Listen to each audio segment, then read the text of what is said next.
సామాజిక వార్తా స్రవంతి Z9 digital TV news కు స్వాగతం. ముందుగా హెడ్లైన్స్.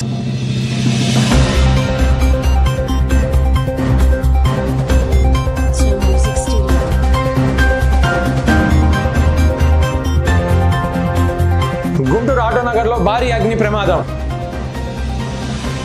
గుంటూరు నగర శివారులో గుర్తు తెలియని వ్యక్తికి తీవ్ర గాయాలు. సిబార్ దంత వైద్య కళాశాల ఆధ్వర్యంలో గర్భాశయ క్యాన్సర్ నివారణకు ఉచిత వ్యాక్సిన్ శిబిరం. నర్సీపట్నం మున్సిపల్ కౌన్సిల్ సభలో కొట్టుకున్న కౌన్సిలర్లు.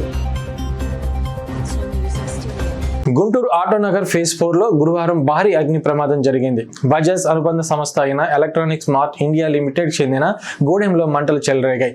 ఏసీలు, ఫ్రిడ్జ్లు, వాషింగ్ మిషన్లు, కూలర్లు సహా సుమారు 6 కోట్లకు విలువైన స్టాక్ అగ్నికి ఆహుతయింది. అగ్నిమాపక సిబ్బంది గంటల పాటు శ్రమించి మంటలను అదుపు చేశారు. ప్రమాద సమయంలో గోడెంలో పనిచేసేవారు బయటకు వెళ్లడంతో ప్రాణహాని తప్పింది. పోలీసులు కేసు నమోదు చేసి దర్యాప్తు చేస్తున్నారు. గుంటూరు నగర శివారు ఏటుకూరు బైపాస్ రోడ్డు సమీపంలో జరిగిన రోడ్డు ప్రమాదంలో గుర్తు తెలియని వ్యక్తి తీవ్రంగా గాయపడ్డాడు. బుధవారం అర్ధరాత్రి అతను ప్రతిపాడు వైపు నుంచి బైక్ పై గుంటూరు వస్తుండగా ఏటుకూరు గ్రామం దాటిన వెంటనే బైక్ అదుపు తప్పి కింద పడ్డాడు. అనంతరం 108 వాహన సిబ్బంది క్షతగాతుల్ని ప్రభుత్వ వైద్యశాలకు తరలించారు.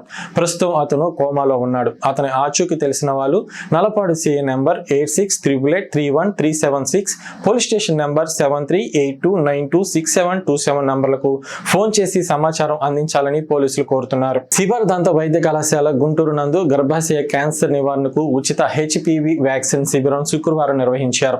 ఈ కార్యక్రమానికి ఆంధ్రప్రదేశ్ రాష్ట్ర మహిళా కమిషన్ అధ్యక్షురాలు డాక్టర్ రాయపాటి శైలజ ముఖ్య అతిథిగా విచ్చేశారు. డాక్టర్ నవీన్ గర్భాశయ క్యాన్సర్ కారకాలు నివారణలో వ్యాక్సిన్ యొక్క పాత్రను వివరించారు. అనంతరం కళాశాల డిఎన్ డాక్టర్ ఎల్ కృష్ణప్రసాద్ మాట్లాడుతూ డాక్టర్ రేవతి ఆధ్వర్యంలో ఈ శిబిరం నిర్వహించినందుకు అభినందించారు. ఖరీదైన ఈ వ్యాక్సిన్ ను ఉచితంగా అందించినందుకు డాక్టర్ రేవతి గారికి కృతజ్ఞతలు తెలిపారు. రాష్ట్ర మహిళా కమిషన్ అధ్యక్షురాలుగా నియమింపబడిన డాక్టర్ రాయపాటి శైలజకి అభినందనలు తెలియజేశారు. డాక్టర్ రాయపాటి శైలజ స్వతహాగా దంత వైద్యులు కావటం మా అందరికీ గర్వకారణమని కొనియాడారు. అనంతరం డాక్టర్ శైలజ మాట్లాడుతూ వివిధ సామాజిక కార్యక్రమాలు నిర్వహిస్తున్నందుకు శివారును అభినందించారు. మహిళలందరూ గర్భాశయ క్యాన్సర్ నివారణ వ్యాక్సిన్ తప్పకుండా తీసుకోవాలని సూచించారు.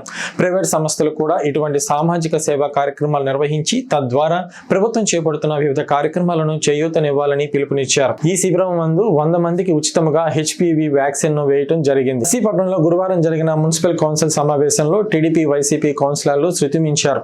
ప్రజలకు ఆదర్శంగా నిలవాల్సిన కౌన్సిలర్లు ఆవేశంతో తమను తామే మర్చిపోయి ఒకరిపై మరొకరు దాడికి దిగారు.